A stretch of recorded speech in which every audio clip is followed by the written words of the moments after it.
Everything, got a 4 out of 4. Hello friends, welcome back to my channel. Today I'm doing my January wrap-up. This month I read 10 books, so that's really exciting. That's more books than I normally read in a month, so I'm pretty proud of myself. I finished 4 books from my 2016 Pop Sugar Reading Challenge, so I'm going to get into those first, and then I'll show you the other 6. The first challenge I finished this month was Challenge 6, and that was a book translated into English. For that book, I chose 2 so I could finish the series. That was Sapphire Blue and Emerald Green. I gave each of these books a 4 out of 5 stars, and I've done a review on them, so I'm not going to go too much into it. It's about time traveling. I will link the review down below, so if you want to know more about the series, you can look at it. The second challenge I completed this month was Challenge 21, and that was a book recommended by a family member. For that book, I chose Anne of Green Gables by Ellen Montgomery. I do not have the book right now. I gave it to a friend, and she actually just finished it and loved it. So that's awesome. It was such an amazing book. I gave it a 5 out of 5 stars. It's about an orphan girl who gets adopted she lives at this beautiful house in Canada, and it just kind of spans 4 years and her adventures and everything, and Anne is such a wonderful character. The writing is beautiful.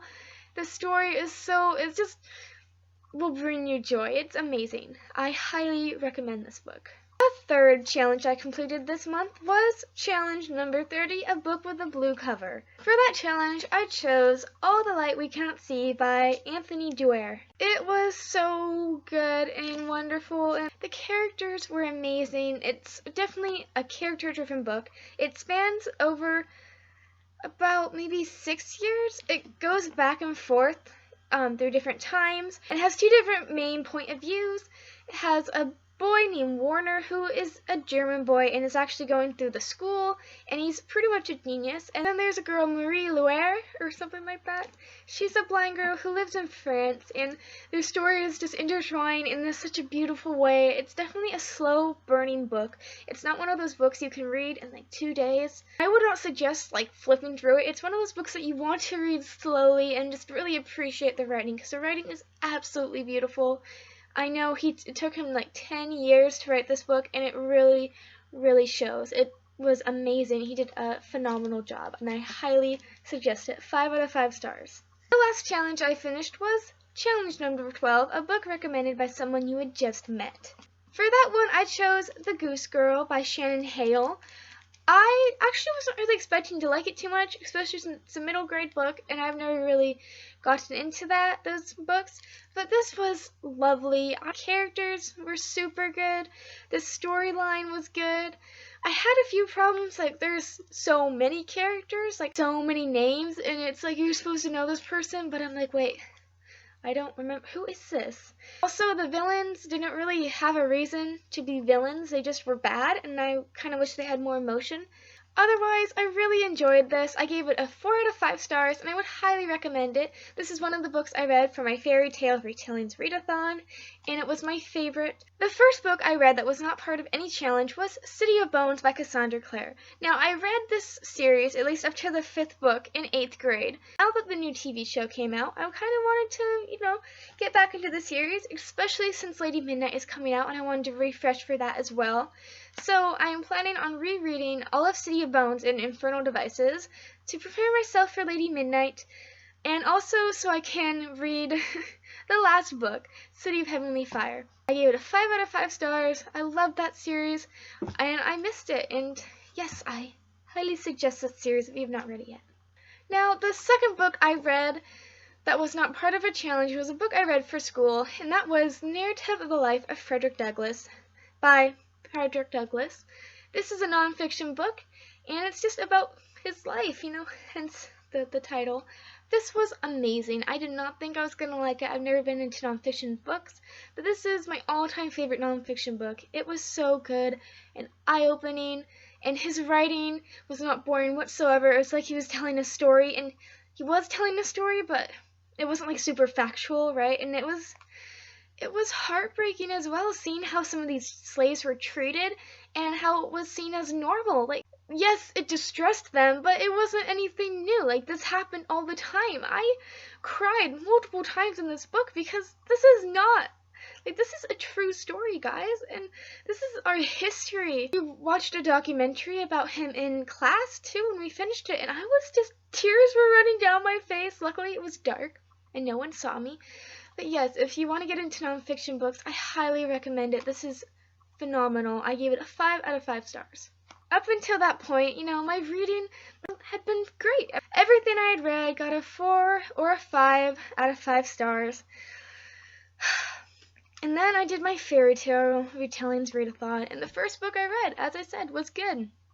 And then I read Cloaked by Alex Flynn.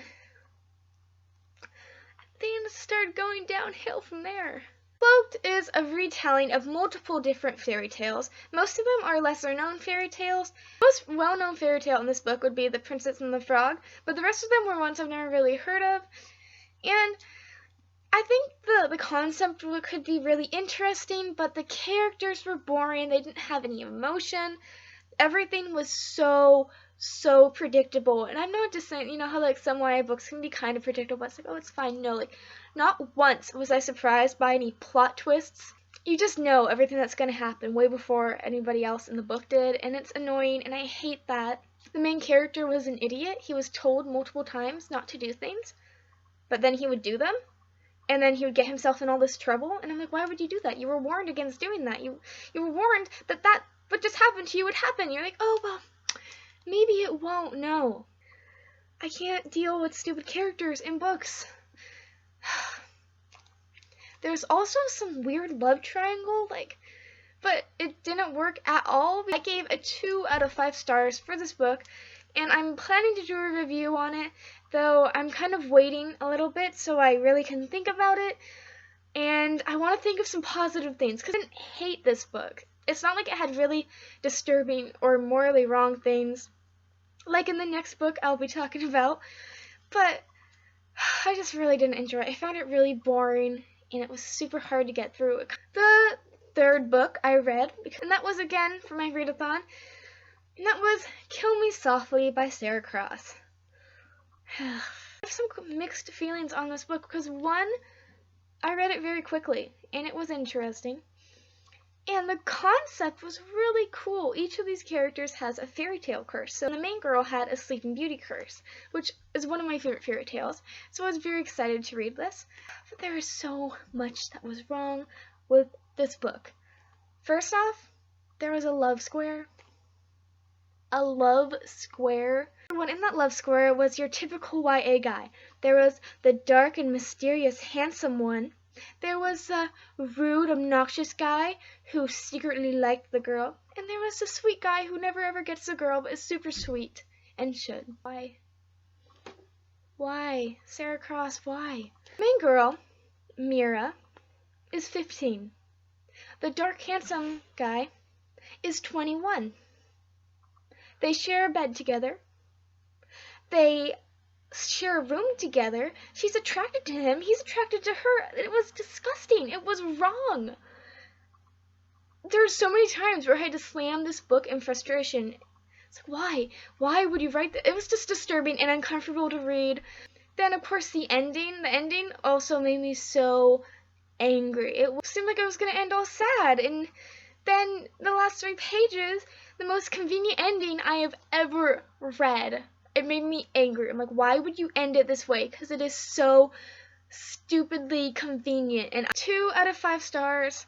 The writing wasn't terrible. The characters had a lot of emotion, and the whole concept was really cool. But I found that it was just, the ending was way too convenient. A lot of the relationships were disturbing, and it was a very uncomfortable read, and I really wouldn't suggest it to anyone. Now, the last book I read, actually I still have about 90 pages to go, but it is in the afternoon, and I will definitely be finishing it tonight. And that is City of Ashes, again by Cassandra Clare. I have read this book already, so I know what's going to happen. This book probably frustrates me the most. I mean, I still love it, and I'll probably give it like a 4 out of 5 stars again. I think that's what I gave it last time I read it, but the sibling thing. You know what I'm talking about. If you've read it, it's just why. I just can't wait for the third book. And that is it for my January wrap-up. What kind of books did you guys read this month? You guys should let me know down below. All my social media links will be down below, and I will see you guys next time. Bye!